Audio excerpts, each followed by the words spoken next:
Hello children, this is Dr. Rupali from Dr. Amina classes और हम reproduction in organism का आगे का आज टॉपिक बढ़ाते हैं। लास्ट क्लास में मैंने जस्ट सेक्सुअल रिप्रोडक्शन स्टार्ट ही किया था और उसमें मैंने 3 फेजेस आपको बताए थे। किसी ऑर्गेनिज्म की लाइफ साइकिल में 3 फेजेस होते हैं। जब वो बर्थ से लेकर रिप्रोडक्टिवली एक्टिव होने से पहले का फेज, जुवेनाइल फेज, फिर और कैसे पहचानते हैं प्लांट्स और एनिमल्स, ये भी मैंने आपको बताया था। फिर reproductive phase, most important phase, जिसमें रिप्रोडक्शन करते हैं ऑर्गेनिजम्स। उसके अंदर मैंने प्लांट्स में बहुत सारे टर्म बताए, annual, biennial, perennial, monocarpic, polycarpic, वो सब क्लियर किया। अब एनिमल्स का मैंने इतना पार्ट आपको बताया था कि एनिमल्स में भी जो ब्रीडिंग करने के जो सीजन है उसके हिसाब से टर्म्स हैं, seasonal breeders and continuous breeder. मैंने बोला था कुछ बर्ड्स हैं, वो और भी लिजर्ड्स हैं, फ्रॉग हैं, वो एनिमल्स कुछ पर्टिकुलर मौसम या सीजन में ही ब्रीडिंग करते हैं, वो सीजनल ब्रीडर्स कहलाते हैं। कुछ ग्रुप हनी बीज हैं और दूसरे एनिमल्स हैं जो कंटिन्यूअस ब्रीडर्स हैं, साल भर they are available for breeding.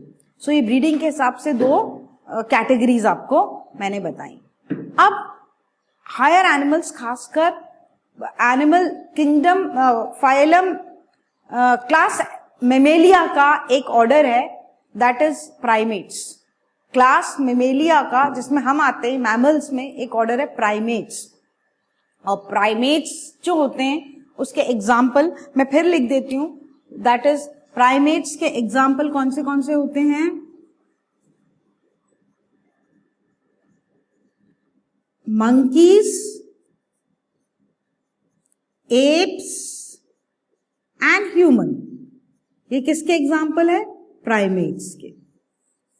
और बाकी के कैट, डॉग, हॉर्स, वो क्या सब क्या है? नॉन प्राइमेट्स है। सब क्या है? नॉन प्राइमेट्स है। सो ये आपको पता होना चाहिए। कई बार कंफ्यूजन होता है, कई बार हम लोग बोलते हैं, हम अंडरस्टूड मानते हैं कि आपको पता है, लेकिन वो प्राइमेट्स क्या है? मैमल्स का क्लास मैमेलिया आपने करा हुआ है, मैमल्स के जनरल कैरेक्टर्स 11th में करे हैं अपन ने। अब उसका one of the order is Primata, उसके ये प्राइमेट्स के एग्जाम्पल्स। ठीक है, हम इसी ऑर्डर में आते हैं।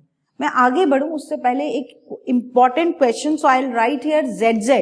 ये मैं आंसर के फॉर्म में आपको डिफरेंस दे रही हूं, कई बार आ जाता है। We have done the theory before, okay, just fast हम इसका डिफरेंस मैं आपको समझा देती हूँ।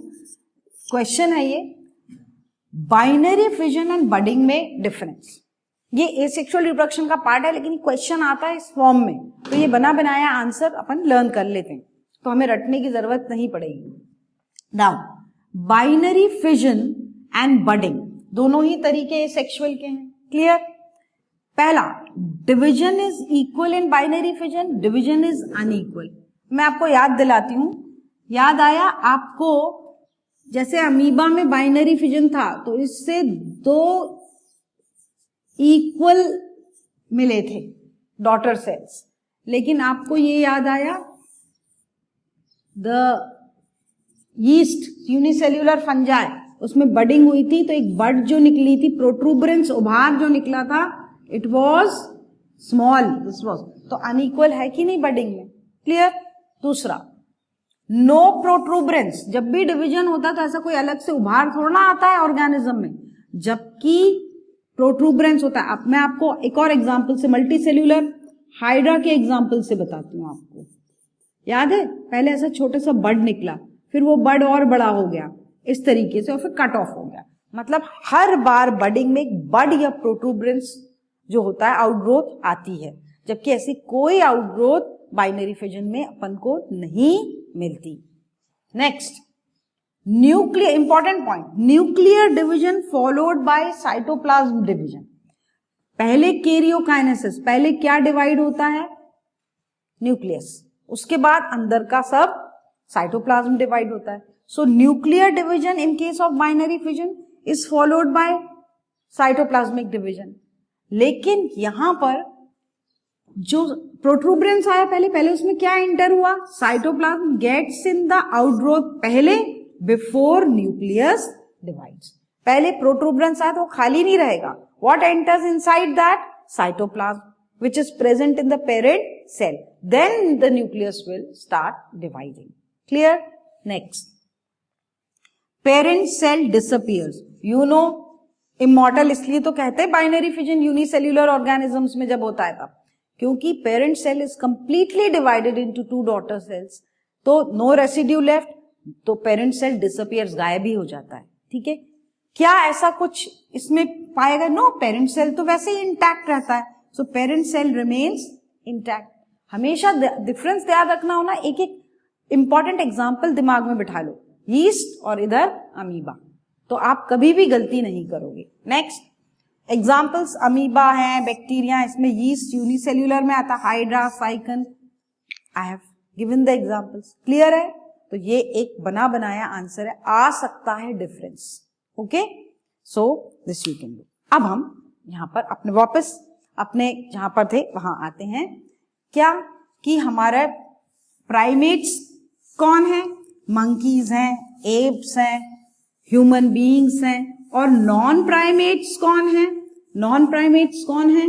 सारे बाकी के. कैसे? Tiger, lion, horse, cat, dog, these are non primates. Okay, now we were doing about the reproduction की डिटेल्स कर रहे थे. तो प्लासेंटल मैमल्स जो हैं, ये प्राइमेट्स, नॉन प्राइमेट्स, जिनके ऑल हैव प्लासेंटा, उनमें उनकी बॉडी में रिप्रोडक्शन के टाइम डिफरेंट साइक्लिक चेंजेस आते हैं बॉडी के अंदर. ठीक है? साइकिल के हिसाब से रिप्रोडक्टिवली वो एक्टिव हो पाते हैं, मतलब रिप्रोडक्शन कर पाएंगे. अब वो दो साइकिल्स कौन सी हैं? इंपॉर्टेंट है. डिफरेंस आता है, डिफरेंस नहीं आता तो शॉर्ट नोट आता है. मैं आपको सीधे डिफरेंस के फॉर्म में पॉइंट्स भी बताती जाऊंगी, प्लस थियरी भी आपको समझ में आएगी. क्लियर? तो दो आंसर एक में ही पूरे हो जाएंगे. Clear? So I will right here दोनों साइकिल्स क्या हैं. दैट इज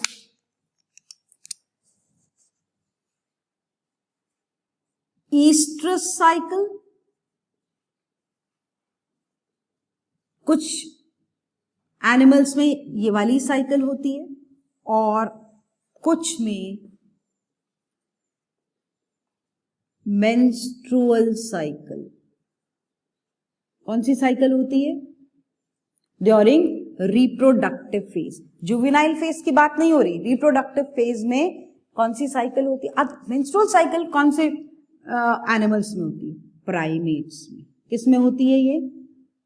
प्राइमेट्स में. और ये किस में होती है? नॉन प्राइमेट्स में. ठीक है, मैं फिर बताती हूं नॉन प्राइमेट्स के few example. I will right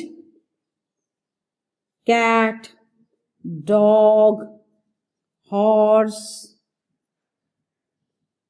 these are non-primates. Cow, all are non-primates. Tiger and primates के एग्जाम्पल क्या है? Monkey, apes, human. ठीक है, so इनमें ये देखें क्या है ये साइकिल. अब बॉडी में इनके ईस्ट्रस साइकिल जिन एनिमल्स की अंदर हो रही है, रिप्रोडक्टिव ऑर्गन्स और ट्रैक्ट में हो रही है, वो उसका पैटर्न क्या है? देयर इज इंटरवल बिटवीन, क्या? Interval between two cycles varies. Interval between two cycle varies between या from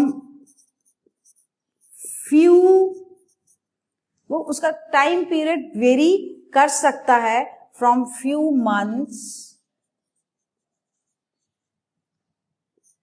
to over an year, to from few months to over an year.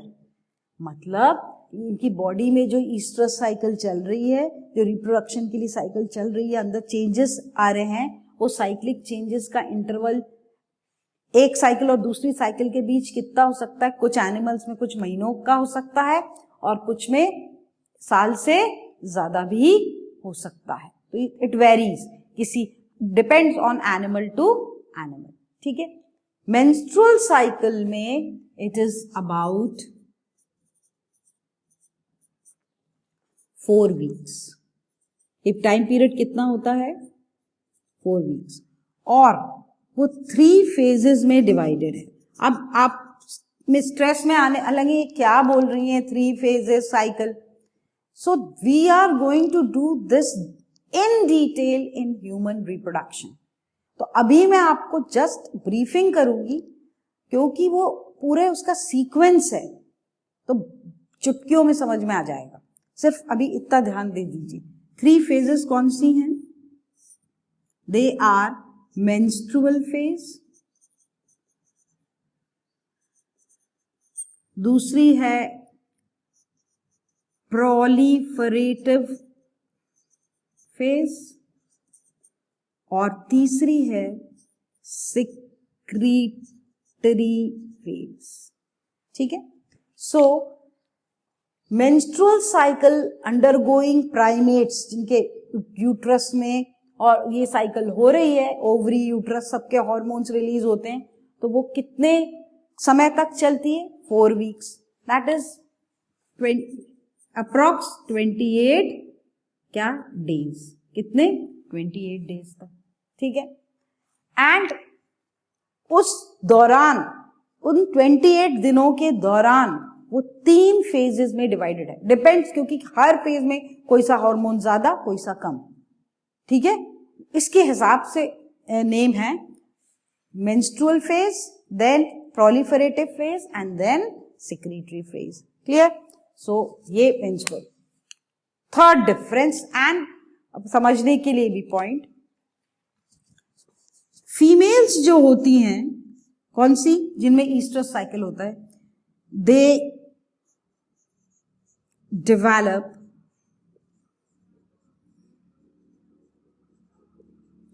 strong sexual urge during heat period. अब आप देखिएगा, और ये common observation again, कभी भी आप देखिए पर्टिकुलर टाइम पे फीमेल डॉग्स या फीमेल काव, जिनके पेट्स हैं फीमेल डॉग्स, वो ये ऑब्जर्व करते होंगे कि वो बहुत वायलेंट हो जाती है, अपनी चेन तोड़ तोड़ के, अपना बेल्ट तोड़ तोड़ के भागती है, क्योंकि उस पर्टिकुलर टाइम पे वो हीट पीरियड चलता है. उनके अंदर कौन सी साइकिल चल रही है? Reproductive cycle. That is reproductive phase में कौन सी साइकिल चल रही है? That is oestrus cycle. In mammals में ईस्ट्रस साइकिल वालों में ये हार्मोनल जो वो होना चाहिए, हार्मोन्स का ऐसा चेंज होता है बॉडी में कि उनको एक पर्टिकुलर टाइम पे, उसको बोलते हैं हीट पीरियड. ठीक है. और उनमें जब वो हार्मोन्स का एकदम लेवल हाई होता है, तो दे ड्यूरिंग दिस ईस्ट्रस साइकिल, तो वो एकदम वायलेंट हो जाती हैं और ऐसा स्ट्रॉन्ग सेक्सुअल अर्ज होता है, तो वो दौड़ती है मेल के पास, चाहे वो काव हो, चाहे वो डॉग हो, या कोई और नॉन प्राइमेट फीमेल हो. So this is a typical of estrous cycle वाली females का. But human, monkeys, apes, primates में ऐसा कोई no such urge is observed. ठीक है. During the cycle there is nothing like this कि हम लोग ह्यूमन बीइंग की फीमेल भगी चली जा रही है मेल के पीछे, या मंकी फीमेल मेल के पीछे. No, it's not like that, but here it is, और उसको बोलते हैं heat period. Okay. Next difference, does not permit sex out of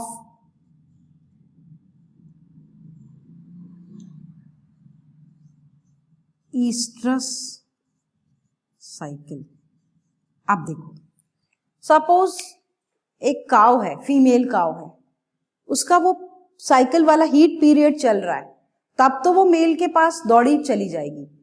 oestrus cycle के अलावा वाले दिनों में, मैंने क्या बोला, वो कुछ मंथ्स का हो सकता है, वो एक साल, वो हर एनिमल का डिफरेंट होता है।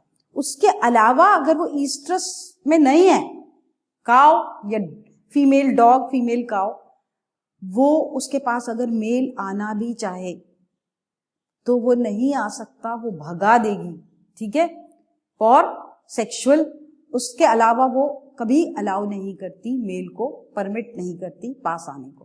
क्लियर है ये? जबकि ऐसा कुछ मेंस्ट्रुअल साइकिल ऑब्जर्व करने वाले एनिमल्स में नहीं होता, सिर्फ नॉट या do not allow males only at the time of menstruation। जबकि इधर मेंस्ट्रुअल साइकिल जिनमें हो रहा है रिप्रोडक्टिव फेज में, उन एनिमल्स की फीमेल सिर्फ मेंस्ट्रुअल पीरियड पे ही वो मेल को अलाउ नहीं करती, बाकी सब टाइम पे they permit the male to come near, जबकि ये नहीं आने देती। Next, there is no blood loss,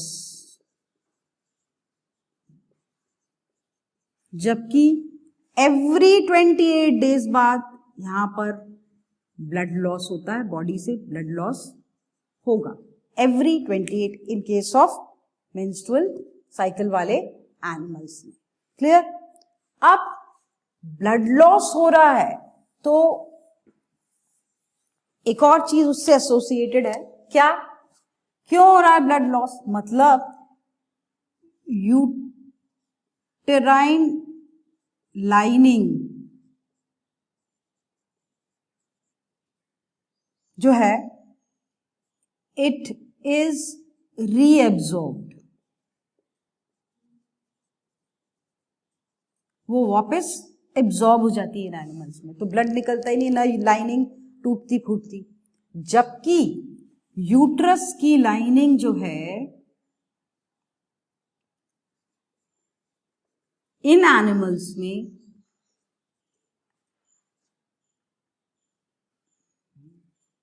वो क्या हो जाती है, वो पूरी झड़ जाती है।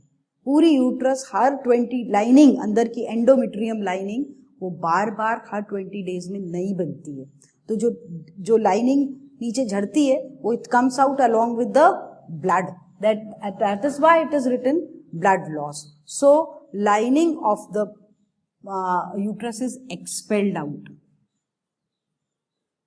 ओके, यहां पर इंटैक्ट रहती है, इट इज रीएब्सॉर्ब। ये then I have given you the examples. So मैं सिर्फ डिफरेंस का फॉर्म इसलिए दे दिया क्योंकि एक क्वेश्चन डिफरेंस के फॉर्म में आता है, तो अपन लोगों को फॉर्म करने में एक प्रॉपर फॉर्मेशन कैसा होता है डिफरेंस का, इसलिए मैंने डिफरेंस के पॉइंट ही दे दिए, नहीं तो मार्क्स कटते। 12th में आपको मार्क्स डिपेंड करता है किस तरीके से भी लिखा है आपने। आप पैरा के फॉर्म में लिख देंगे, डिफरेंस मार्क्स कटेंगे, एग्जाम्पल्स लिखेंगे नहीं, सो ये तरीका भी आ जाता है। और अगर शॉर्ट नोट आता है तो कोई तकलीफ ही नहीं है, आप इधर वाले पॉइंट्स ईस्ट्रस में आए तो लिख दें, इधर वाले पॉइंट्स मेंस्ट्रुअल में आए तो लिख दें। तो the animals during their reproductive phase either undergo oestrus cycle और they can undergo menstrual cycle. अब ईस्ट्रस साइकिल में कुछ टर्म्स हैं, मोनोईस्ट्रस, क्या टर्म है?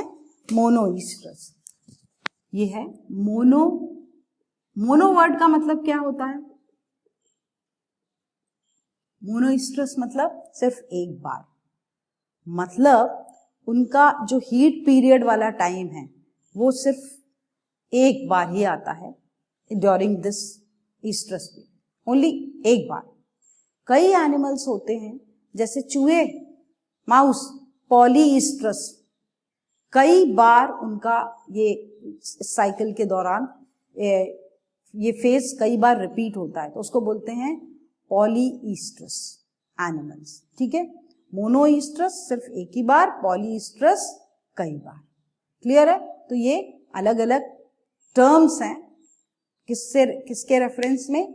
ईस्ट्रस साइकिल के रेफरेंस में। डिफरेंस इंपॉर्टेंट है और अदरवाइज भी पूछ सकते। ठीक है, अब हम कर रहे थे रिप्रोडक्टिव फेज, उसके बाद वाला फेज आपको मालूम है सेनेसेंस, मतलब एजिंग की वजह से जो फेज आता है सेनेसेंस। किसी एनिमल की जब रिप्रोडक्टिव फेज खत्म हो गई है तो कौन सी फेज शुरू हो जाती है? सेनेसेंस। ठीक है, किसी भी ऑर्गेनिज्म। सेनेसेंस में कैसे पता चलेगा? तो उसका एक सिम्टम है, साइन है ageing, that is progressive deterioration. धीरे धीरे धीरे धीरे सब चीजें डिटीरियोरेट हो जाएंगी और अल्टीमेटली डेथ हो जाएगी। तो ये फेजेस क्लियर है, juvenile, reproductive and senescence. Clear है ये? अब एक इंपॉर्टेंट क्वेश्चन आता है, और वो क्या आता है कि ये जो सेक्सुअल रिप्रोडक्शन हम कर रहे हैं, तो ये एनसीईआरटी ने भी लाइन दी और एनसीईआरटी का क्वेश्चन है कि organisms like algae, fungi, algae कौन सी? क्लेमाइडोमोनस,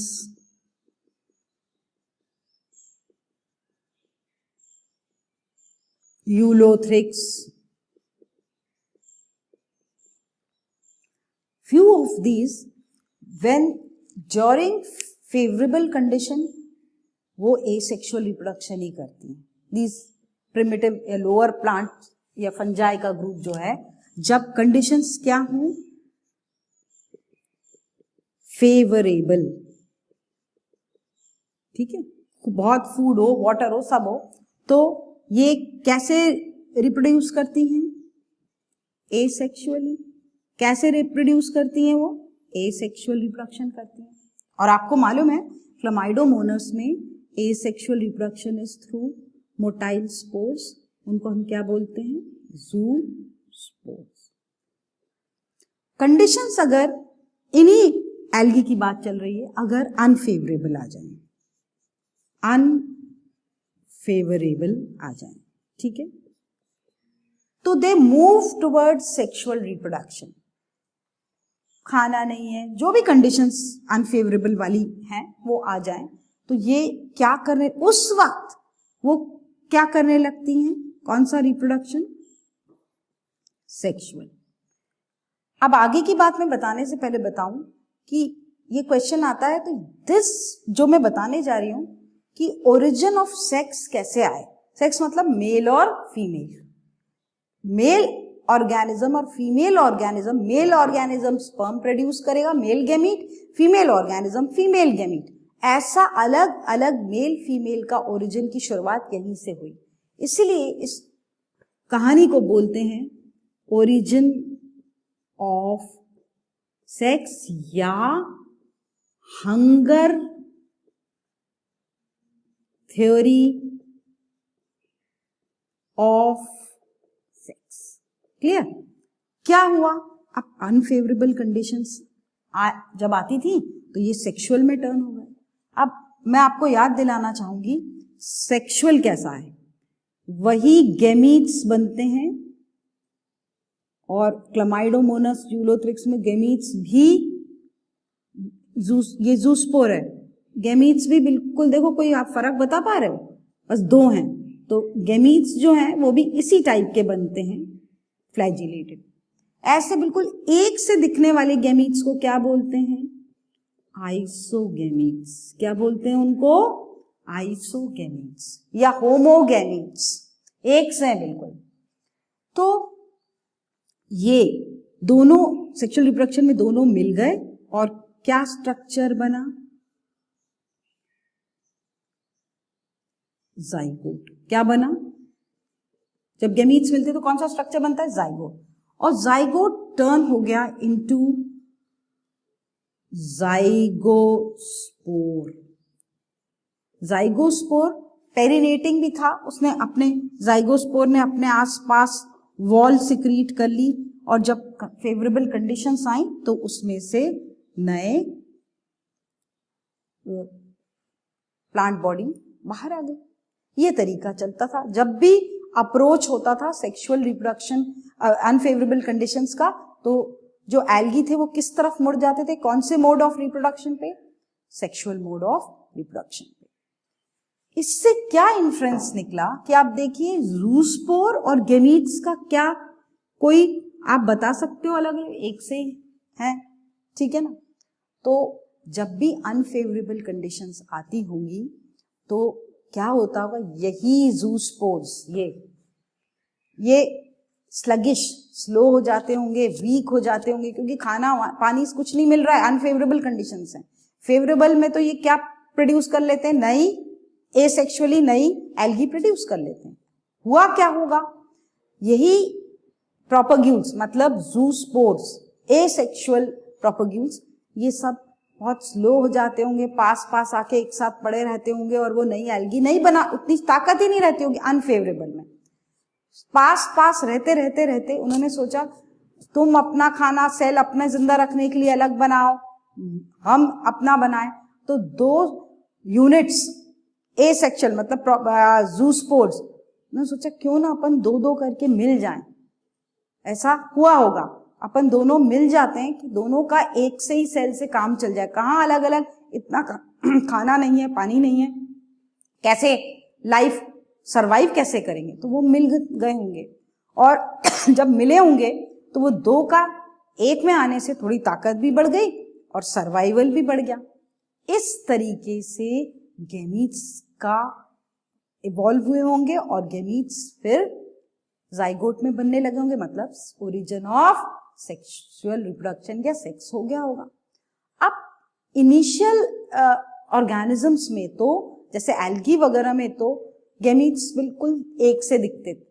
धीरे धीरे अंदर क्या हुआ होगा? गैमीट्स ने सोचा होगा जब ये अनफेवरेबल में ये तरीका काम आने लगा कि दोनों संग में एक हो गए और बच जाते थे, तो उन्होंने सोचा कि क्यों ना अब हम मेल अलग थोड़ा सा एक्टिव हो जाए और फीमेल अलग हो जाए, तो वो अलग अलग दिखने लगे। तो क्या आ गए? हेट्रोगैमीट्स। फिर हेट्रोगैमीट्स ने सोचा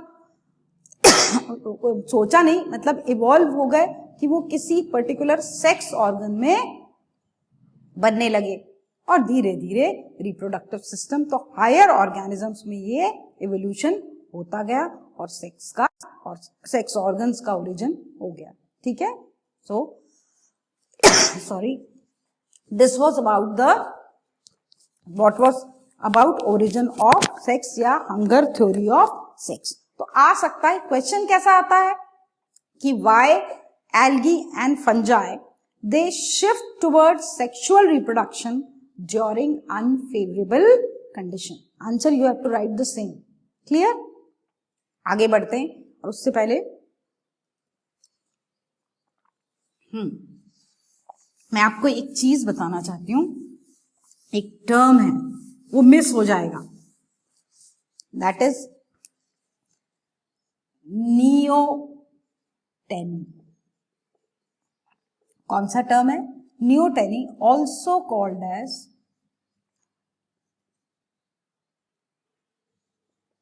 पीडोजेनेसिस। क्या बोलते हैं उसको? पीडोजेनेसिस। यू नो, पीडियाट्रिक्स, बच्चों से रिलेटेड। ठीक है, नियोटेनी क्या है? एक एग्जाम्पल दे रही हूं, ये एक्सेप्शंस हैं जो कहीं कहीं दिए रहते हैं और आ जाते हैं, तो ये एक एक्सेप्शन है। एक एग्जाम्पल लिख रही हूं मैं, एम्बायोस्टोमा। पता है ये किसका एग्जाम्पल है? सैलमेंडर। सैलमेंडर किस में आता है, कौन सी क्लास में आता है? सैलमेंडर, इन्हें एम्बायोस्टोमा उसका जोलॉजिकल नेम है, और ये आता है क्लास एम्फीबिया में। किस में आता है ये? क्लास एम्फीबिया, जिसमें फ्रॉग वगैरह आते हैं ना, पर ये दिखता छिपकली जैसा है, होता ये एक एम्फीबियन। ओके, टेल वगैरह सब रहती है। इसका जो लार्वा है इस एम्फीबियन का जो लार्वा है उसको बोलते हैं एक्सोलोटल। कौन सा लार्वा है ये? Axolotl larva. ये 11th पे किया है, पर मैं रिमाइंड करवा रही हूँ, रिवाइज करवा रही हूँ। वो ये स्पेशल फिनोमेना शो करता है, नियोटेनी या फिर पीडोजेनेसिस। क्या है? देखो, लार्वा मतलब अभी उसको अडल्ट में डेवलप होना है, ठीक है, अडल्ट सैलमेंडर में डेवलप होना है, लेकिन ऐसा कोई एनिमल या लार्वा जो फुली मेच्योर नहीं हुआ है अडल्ट में, लेकिन वो रिप्रोडक्टिवली मेच्योर हो जाए, मतलब केपेबल ऑफ रिप्रोडक्शन, तो फिनोमेना क्या कहलाता है? नियोटेनी या पीडो, मतलब बचपन में ही रिप्रोडक्टिवली मेच्योर। ठीक है, ये abnormal phenomena is shown by larva of exolotl larva of salamander. It is called as neoteny or pedogenesis. During larval stage, it is reproductively active. Okay, all the reproductive organs are there, fully developed. So that is found in the exolotl. ये clear है? ये term आगे बढ़ते हैं। Sexual reproduction को हम दो और टर्म्स से बोलते हैं। सेक्सुअल रिप्रोडक्शन को क्या क्या? It can be called as syngenesis और एम्फी। एम्फी मतलब होता है बोथ, दोनों गैमीट्स, एम्फी मिक्सिस। सिन मतलब भी एक होना, ठीक है, सो एम्फीमिक्सिस भी बोलते हैं, सिनजेनेसिस भी बोलते हैं, क्योंकि fusion of gametes is involve. ठीक है, अब इस चैप्टर में सेक्सुअल रिप्रोडक्शन को 3 फेजेस में बांटा गया है। कैसे? पहला is pre fertilization phase, pre fertilization phase, clear? दूसरा है फर्टिलाइजेशन फेज, ठीक है। तीसरा है post fertilization phase, clear? So ये जो बचा कुचा पार्ट है चैप्टर का, वो इन 3 फेजेस में ही हमको पढ़ना है। प्री फर्टिलाइजेशन फेज जो है वो, उसमें क्या इंक्लूडेड है? उसमें 2 स्टेप्स हैं। गैमीट्स का बनना, उसको बोलते हैं गैमीटोजेनेसिस। क्या बोलते हैं उसको? गैमीटोजेनेसिस। और दूसरा स्टेप है गैमीट ट्रांसफर। तो ये 2 स्टेप होते हैं फर्टिलाइजेशन से पहले, गैमीटोजेनेसिस एंड गैमीट ट्रांसफर। तो अभी हम ये वाला स्टार्ट कर, फिर होता है फर्टिलाइजेशन और फिर पोस्ट फर्टिलाइजेशन। तो गैमीटोजेनेसिस क्या है? गैमीटोजेनेसिस इज फॉर्मेशन ऑफ गैमीट्स, ठीक है। अब मैं 2-3 रूल्स बता रही हूं आपको। रूल नंबर 1, गैमीट्स जब भी बोले आर ऑलवेज हैप्लॉइड, जिसको कि एन बोलते हैं, ऑलवेज हैप्लॉइड। ठीक है, ये रूल है। वर्ड गैमीट आए मतलब क्रोमोसोम नंबर हमेशा हाफ ही रहेगा। ओके, दूसरा एक और टर्म देती हूं, मियोसाइट्स। जेड जेड डाल लेना, आता है। क्या है? मियोसाइट्स। मियोसाइट जो सेल है, बताऊंगी क्या सेल किनको कहते हैं मियोसाइट्स। अगर कोई सेल को we are calling it as meiocyte, तो 100% that cell is diploid. So meiocyte is always diploid. कैसी मियोसाइट सेल है तो उसका जो प्लॉइडी है that will be always 2n। ये रूल है, ये लिख लो ब्लॉक करके। Okay, now formation of gametes जब होता है तो वो अलग अलग प्लांट्स, एनिमल्स, ऑर्गेनिजम्स में अलग अलग समय पे, टाइम पे होता है। उसके हिसाब से 3 आपने 11th में भी पढ़े हैं। मियोसिस से बनते हैं गैमीट्स, किसी में स्पोर बनते वक्त मियोसिस होता है, कुछ ऑर्गेनिजम्स में गैमीट्स बनते वक्त होता है, कुछ ऑर्गेनिजम्स में जाइगोट में मियोसिस होता है। तो zygotic meiosis, sporic meiosis and gametic meiosis. ठीक है, क्योंकि मियोसिस होना क्यों जरूरी है? गैमीट्स में मैंने भी क्या बोला, ऑलवेज हैप्लॉइड। लेकिन ऐसा रूल नहीं है। अब देखो, सपोज ऑर्गेनिज्म इज हैप्लॉइड, वो गैमीट बना रहा है और आपको मालूम है गैमीट, अभी मैंने रूल बताया क्या होते हैं, हमेशा हैप्लॉइड। तो यहां पर हैप्लॉइड से हैप्लॉइड, ऑर्गेनिज्म कैसा है? हैप्लॉइड। तो उसमें मियोसिस की क्या जरूरत है? वो ऐसा का वैसा, तो कौन सा डिवीजन होता है? माइटोसिस। ठीक है, अगर ऑर्गेनिज्म डिप्लॉइड है, ठीक है, तो उसमें और उससे गैमीट बन रहा है, तो रूल क्या कहता है? हाफ हो रहा है तो यहां हाफ कौन सा डिवीजन करता है? मियोसिस। मैं पहले ही बता चुकी हूं आपको, mitosis chromosome number remains the same, meiosis chromosome number becomes half. तो अगर ऑर्गेनिज्म ओरिजिनली हैप्लॉइड है तो वो गैमीट्स कैसे बनाएगा? Through which division? माइटोसिस। अगर ऑर्गेनिज्म की हर एक सेल इज डिप्लॉइड तो उसकी बॉडी में कौन सा डिवीजन होगा? तब जाके गैमीट्स बनेंगे, मियोसिस। क्लियर? ठीक है, so that is formation of gametes. अब ये गैमीट्स का जब फॉर्मेशन होता है तो वो किस टाइप के होते हैं? For that very important 3 diagrams I am going to make it on the board, क्योंकि वो आप इग्नोर करते हैं और उस पे से क्वेश्चन आ जाता है। क्वेश्चन कहां आता है? पहला मैं बना रही हूं,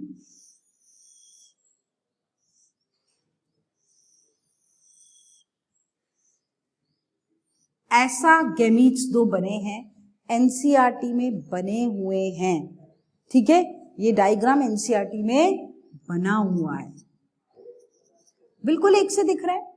ऐसे एक से दिखने वाले गैमीट्स, चाहे कौन सा मेल है कौन सा फीमेल है, हम देख के नहीं बता सकते। ऐसे गैमीट्स को बोलते हैं आइसोगैमीट्स। क्या बोलते हैं इनको? आइसोगैमीट्स। और एनसीईआरटी ने ये एक से दिखने वाले जो गैमीट्स हैं उनको का एग्जाम्पल क्या दिया है? दैट इज बहुत इंपॉर्टेंट है, क्लैडोफोरा। किसको बोला है? Cladophora. And Cladophora is a member of green algae. किसका मेंबर है ये? Green algae. Okay, isogametes, Cladophora. फिर दूसरा डायग्राम,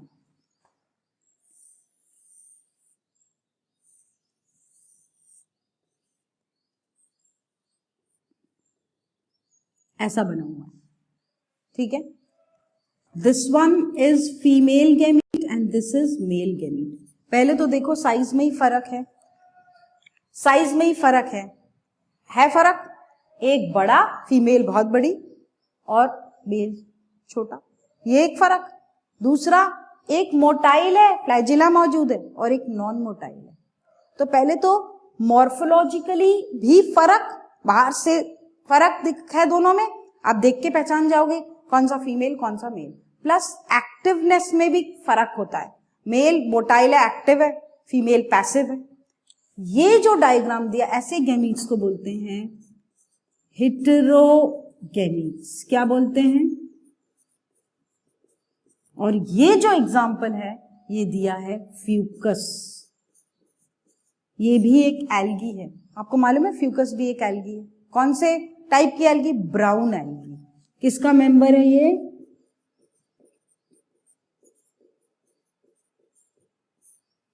आप लर्न कर लो कि मुझे मालूम है, हर बच्चा बोलेगा हमें तो पता है हेटेरोगैमीट्स है। वो क्वेश्चन वहां से नहीं पूछेंगे, they will ask the drawing या the diagram is of not heterogametes, वो तो दिख रहे हैं। नेम द ब्राउन एल्गी, या फ्यूकस कौन से टाइप की एल्गी है जिसके ये गैमीट्स हैं ड्राइंग में, तो आपको पता ही नहीं है वो किस कैटेगरी में आ रही है। It's a brown algae. Okay, तीसरा एक डायग्राम भी दिया हुआ है जहां फीमेल जो है वो अगेन पैसिव, नॉन मोटाइल है, बड़ी है, ओवल है, और जो मेल है वो ऐसे दिए हुए हैं, इस टाइप के दिए बहुत सारे। ओके, सो वो दो मेल दिए हुए हैं इस टाइप के along with the female. Female passive है, मूव नहीं कर सकती, बड़ी है, ओवल है, दैट इज फीमेल। और मेल कैसे हैं? ये टेल है उनकी मोटाइल है, इनको बोलते हैं स्पर्म और इनको बोलते हैं फीमेल वाले को ओवम। ये पता है किसका है गैमीट्स? ह्यूमन। किसके हैं ये? हमारे। स्पर्म और ओवम दिख रहे हैं अलग अलग, तो कैसे हुए ये? कैसे हुए? They are heterogametes. क्या कहलाएंगे ये? हैं तो ये हेटेरोगैमीट्स ही, ठीक है ना? दोनों अलग अलग हैं, एक मोटाइल और एक नॉन मोटाइल, एक्टिव भी है और ये ह्यूमन के। अब आपने देखा ह्यूमन में दो बने हुए हैं, मैं फिर बताती हूँ आपको, ये क्वेश्चन आता है जिन ऑर्गेनिजम्स में ये आगे गैमीट ट्रांसफर में आएगा, पर मैं आपको इसका रीजन बताती हूँ कि why large number of male gametes are produced. क्योंकि जो मोटाइल वाला गैमीट है, वो मोटाइल क्यों है? क्योंकि उसको फीमेल तक पहुंचना है, चाहे वो पानी के जरिए पहुंचे, हवा के जरिए पहुंचे, जरिया कोई भी हो, पहुंचने में रास्ते में कितने ऑब्स्ट्रक्शंस आते हैं, तो पूरे तो पहुंच नहीं पाए, 100% तो पहुंचेंगे नहीं। तो उसका तरीका क्या अपनाया ऑर्गेनिजम्स ने? दे produced very large number of male gametes, ताकि जो लॉस है वो बेयर हो सके, कुछ तो पहुंचेंगे, ठीक है? So that is why two are, वो सिग्निफाई कर रहा है वो डायग्राम। इवन आपको आगे मैं बताऊंगी, लेकिन यहां अंदाजा दे रही हूं कि एक बार के इजैक्यूलेशन में ह्यूमन बीइंग मेल वो 300 मिलियन स्पर्म्स प्रोड्यूस करता है। Can you imagine? Only in one ejaculation, एक बार डिपॉजिट करने में सीमेन में कितने स्पर्म्स होते हैं? 300 मिलियन स्पर्म। सोच लीजिए, और उसमें से सिर्फ एक को सक्सेस मिलती है to fertilize the fuse with the female. So ratio देखिए कि कितने बर्बाद हो जाते हैं। That is why male gametes in these cases are produced in large number. Question आता है, ठीक है? We'll continue our journey of reproduction in next session, ठीक है? जब तक यहां तक का रिवाइज कर लो, ये सब पके पकाए आंसर्स हैं। Okay, thank you.